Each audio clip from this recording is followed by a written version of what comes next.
Hello everyone, स्वागत है आप सभी का हमारे यूट्यूब चैनल में। इस वीडियो में हम आज आप सभी को संख्या पद्धति से संबंधित सवालों को हल करना सिखाएंगे। तो आइए हम बारी बारी से कुछ सवाल देखते हैं। यहाँ पर हमारा पहला सवाल है, 3/7 का योगात्मक प्रतिलोम होगा। तो सबसे पहले ये जान लें कि योगात्मक प्रतिलोम क्या होता है। यानी इसमें कौन सी संख्या जोड़ें कि इसका मान 0 हो जाए, उसी को ही हम योगात्मक प्रतिलोम कहते हैं। माने इसका उल्टा, 3/7 का योगात्मक प्रतिलोम ऋण 3/7 होगा। यहाँ ध्यान देना है कि अगर यहाँ धन है तो ऋण हो जाएगा।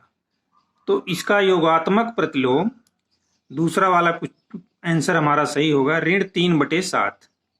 ये हमारा आंसर सही है। अब आगे है, 3/7 का योगात्मक तत्समक क्या है। योगात्मक तत्समक वह संख्या होती है जिसको उसमें जोड़ें तो उसका मान नहीं बदलता है। 3/7 में 0 जोड़ेंगे तो 3/7 ही रहेगा।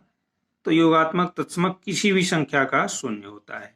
तो इसका आंसर 0 सही होगा। अब अगला है गुणात्मक प्रतिलोम।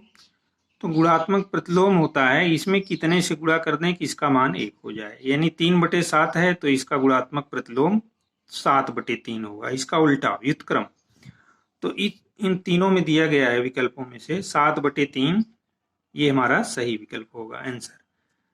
तो 3/7 का गुणात्मक प्रतिलोम 7/3 होगा। अब गुणात्मक तत्समक क्या है, इसमें कितने से गुणा करें कि इसका मान इतना ही रहे, वही उसका गुणात्मक तत्समक होता है। तत्समक माने उसी के समान।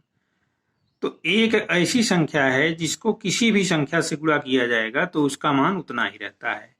तो अर्थात एक प्रत्येक संख्या का गुणात्मक तत्समक होता है, और हमने बताया कि 0 प्रत्येक संख्या का योगात्मक तत्समक होता है। तो इस तरीके से ऐसे सवाल अगर पूछे जाएं तो हम आसानी से सॉल्व कर लेंगे। अब ये रहा हमारा अगला सवाल।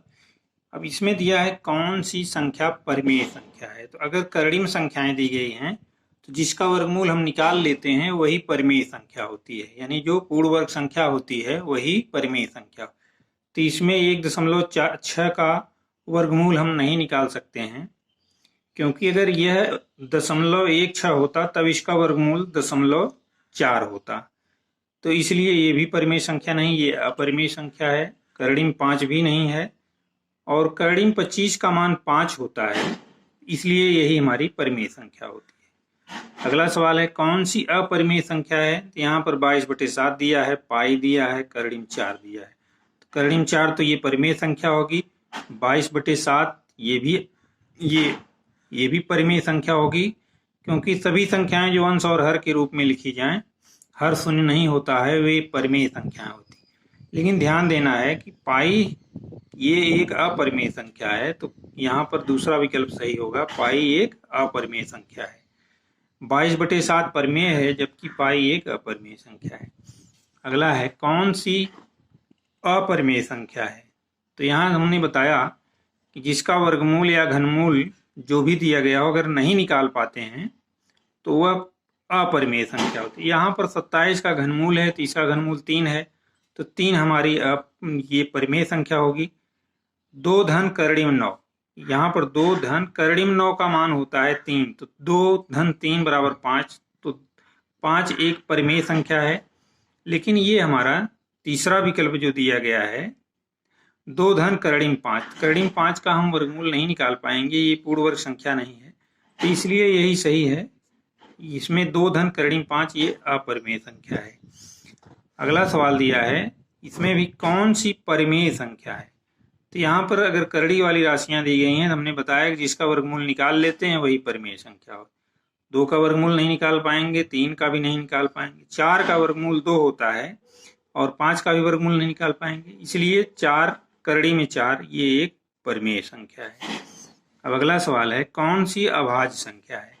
तो अभाज्य संख्या वे संख्याएं होती हैं जिसका कोई गुणनखंड नहीं होता है। तो 21 का गुणनखंड 7 और 3 होगा, तो 21 एक भाज्य संख्या है। 22 का गुणनखंड 11 तो होगा, यह भी भाज्य संख्या है। लेकिन 23 का गुणनखंड 23 गुणे 1, यानी इसका हम गुणनखंड नहीं कर सकते हैं, तो ये 23 हमारी अभाज्य संख्या है। तो एक तो सभी संख्याओं का गुणनखंड होता है, ये चीज ध्यान देना है। तो तो अभाज्य संख्या जो होती है उसका केवल 2 ही गुणनखंड होता है, एक तो वह स्वयं होती है और एक दूसरा एक होता है, उसके अलावा उसका कोई गुणनखंड नहीं होता है। तो इस तरीके से ऐसे सवालों को सॉल्व कर लिया जाता है। आशा करता हूं कि ये सभी सवाल आपकी समझ में आ गए होंगे। अब आइए एक और सवाल देखते हैं। यहाँ पर ये जो दिया गया है माड करड़ीम 5 यानी माड यानी मापांक, इस तरीके का अगर दिया गया उसका मान पूछे तो हम सदैव धनात्मक वाली संख्या पर ही सही का चिन्ह लगाएंगे। तो यहाँ पर ये धन 5 है, यही हमारा आंसर सही होगा। ऋण 5 नहीं होगा, ये भी नहीं होगा।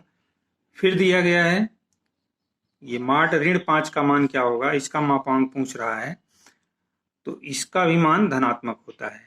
ये चीज ध्यान देना है कि चाहे यह धन हो चाहे ऋण हो, अगर इस तरीके का मान पूछ रहा है मापांक, तो सदैव धनात्मक संख्या ही उसका मान आंसर में होगा।